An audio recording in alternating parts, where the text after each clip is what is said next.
रोज एक नवीन विषयाला समस्या मांडण्यासाठी या सांगली माधवनगर रोडवरती असणाऱ्या नवीन झालेल्या रेल्वे उड्डाणपुलावरती आपल्याला बोलवलंय। आपण रेल्वे उड्डाणपुलावरती जमलेल्या नागरिकांच्या पैकी या काकांना विचारा। काका नमस्कार। नमस्कार। आपलं नाव? प्रदीप चव्हाण। अच्छा काका, आपली काय समस्या सांगण्यासाठी एवढ्या संख्येने उपस्थित आहात? माधवनगर रोडवर जो आता पूल झालेला हा. आहे, या पुलावर अनेक समस्या निर्माण आहेत। हो, त्यातली एक समस्या म्हणजे लाईटची समस्या आहे, स्ट्रीट लाईटची। स्ट्रीट लाईटची। हा. ही स्ट्रीट लाईटची समस्या म्हणजे एवढी मोठी आहे की पहाटे आणि रात्री या दोन्ही वेळेला जे मुली किंवा महिला या ठिकाणी येता जातात त्यांना फार मोठी अडचण निर्माण झालेली आहे। या ठिकाणी छेडाछेड होण्याची शक्यता आहे किंवा मुलींना एका रात्री 8-9 वाजता 10 वाजता यावं लागतं। अशा अंधारात त्या मुली येतात घाबरत। तर अशा प्रकारची ही परिस्थिती ही या प्रशासनानं आणून ठेवलेली आहे। या ठिकाणी स्ट्रीट लाईन या ठिकाणी जोडण्यात यावी आणि त्याबरोबरच या ठिकाणी होणारं जे काही भविष्यात हे आहे ते टाळावं अशी आमची इच्छा आहे।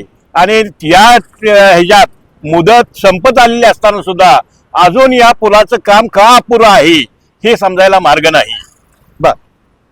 एकंदरीत बघितले या पुलाच्या परिस्थितीकडे तर या पुलावरती स्ट्रीट लाईट करण्याच्या दृष्टीनं कोणतीही उपाययोजना दिसून येत नाही। कारण या साईडला जे केलेले ते बॅरिकेडिंग असतं त्यांचं, त्याच्यामध्ये जो डक्ट सोडावा लागतो पोल उभा करायला, तो कुठेही सोडलेला दिसून येत नाही। म्हणजे त्यांच्या इस्टिमेटमध्ये स्ट्रीट लाईट आहे किंवा नाही हे समजून येत नाही। पण महानगरपालिकेची पूर्वीची स्ट्रीट लाईट मात्र यांनी काढलेली आहे।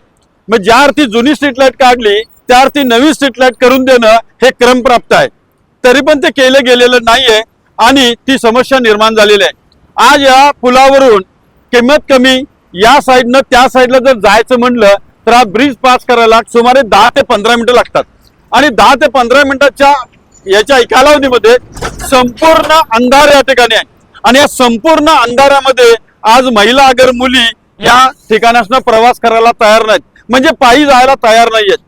त्यामुळे ही मोठी समस्या निर्माण झालेली आहे। तर महानगरपालिका आणि PWD प्रशासन अगर रेल्वे प्रशासनानं या नागरिकांनी केलेली मागणी एकदम रास्त आहे, त्या मागणीचा विचार करावा आणि ताबडतोब या ब्रिजवरती संपूर्ण ठिकाणी स्ट्रीट लाईट व्यवस्था करण्यात यावी आणि रोज एक नवीन विषयीचा मुद्दा तुम्ही मान्य कराल आणि या रोडवरती स्ट्रीट लाईट उभा कराल अशी अपेक्षा धरतो। थांबतो। जय हिंद, जय महाराष्ट्र।